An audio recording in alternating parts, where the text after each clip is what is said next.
Kumuha po tayo ng update sa puntong ito mula kay Maki Pulido. Maki? Trisha, palabas na sumasakay na sa ngayon si Senador Jinggoy Estrada sa kanyang sasakyan.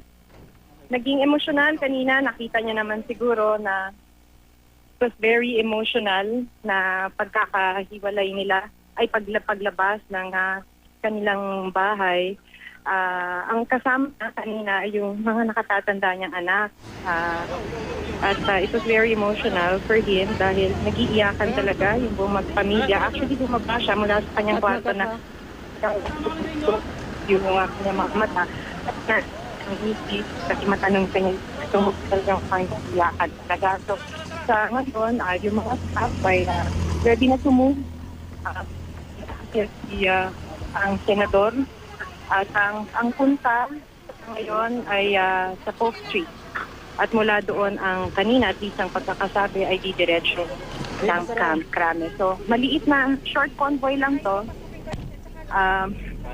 Sa atin ay dalawang coaster. Ang laman kasi ay yung staff ng senador. At syempre yung private vehicles ng ilang mga piling kaibigan ng mag-asawa. Eto na, nag-move forward na yung sasakyan ng Senador Kilna. Papunta na tayo ng North Green Hills. Sinusundan natin ang Senador. Trisha? Maki, nabanggit ba niya kung bakit sa CIDG niya piniling isuko ang kanyang sarili matapos nga magpalabas ng arrest warrant? Hindi pa, Trisha. Wala pang mahabang ganung usapan par.